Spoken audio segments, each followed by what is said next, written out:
What drives a person to deface a city's heartbeat? To splash their rage across a public bus in broad daylight.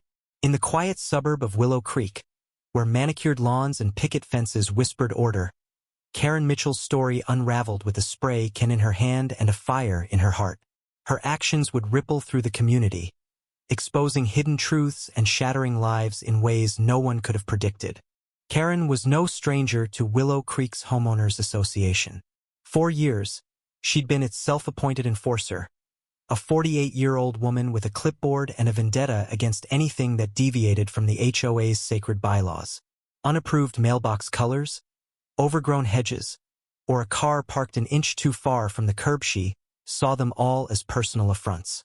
Her neighbors called her the warden behind her back, half joking, half fearing her relentless scrutiny.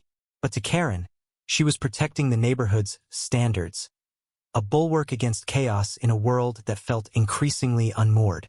Her husband, Tom, had left her 2 years prior, citing her obsession with control as the final straw. Her daughter, Ellie, now 19, had moved across the country to escape her mother's suffocating grip. Alone in her pristine colonial-style home, Karen channeled her loneliness into the HOA, her only remaining kingdom. But even that was slipping.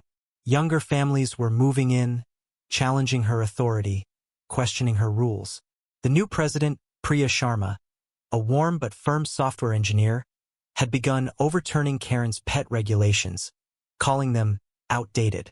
To Karen, it was betrayal. The spark came on a humid July morning.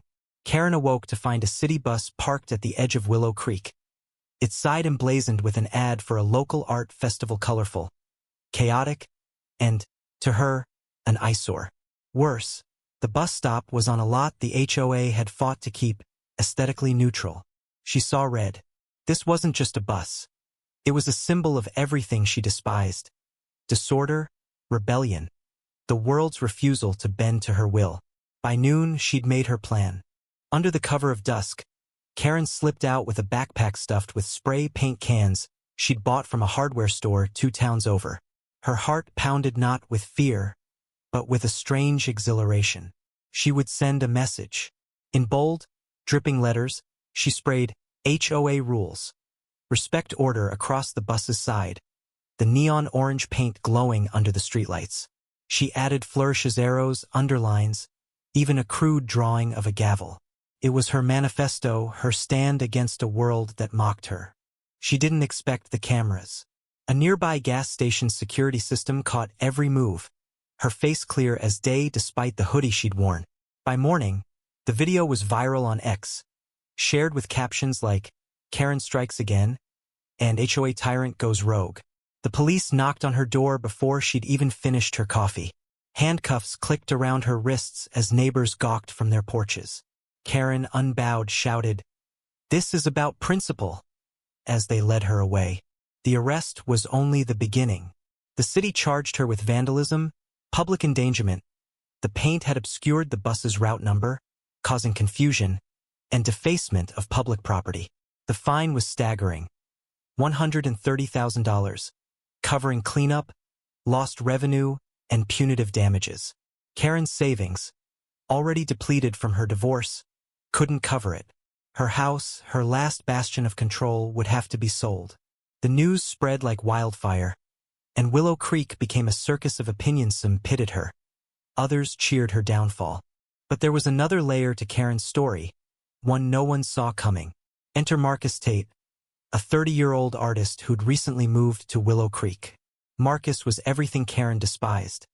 Unconventional, with a wild mop of hair and a garage studio filled with abstract sculptures. He'd been the one behind the art festival ad on the bus, a project he'd poured his heart into. When he saw Karen's graffiti, he wasn't angry, he was intrigued. To him, her act was a raw, desperate form of expression, a cry from someone trapped in their own rigidity. Against all odds, Marcus visited Karen in jail. Their meeting was electric. Karen, expecting scorn, found herself disarmed by Marcus's earnestness. "Why'd you do it?" he asked, not accusingly but with genuine curiosity.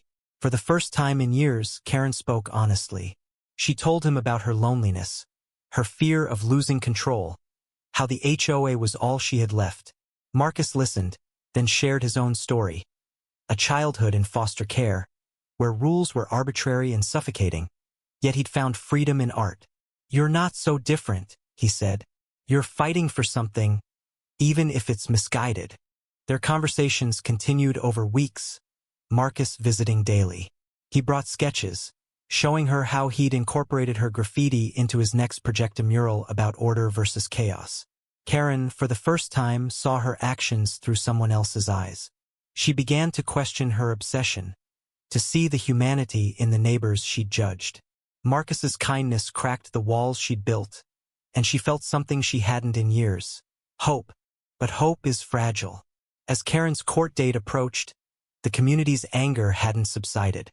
Priya, the HOA president, faced pressure to make an example of Karen. The trial was swift, the evidence undeniable. The judge, unmoved by Karen's tearful testimony about her regrets, upheld the fine. Her house was seized, her belongings auctioned. Marcus offered to help, even crowdfunding to ease her debt, but Karen refused. "I did this," she said. "I have to face it." The twist came too late to save her.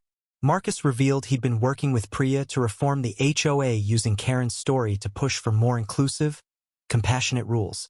They'd hoped to show her a new way forward, to integrate her into a community that could heal together. But Karen, broken by the loss of her home and pride, couldn't bear the pity. She left Willow Creek without a word, leaving behind a note for Marcus. "Thank you for seeing me. I'm not ready to be seen." Months later, Marcus's mural was unveiled at the art festival.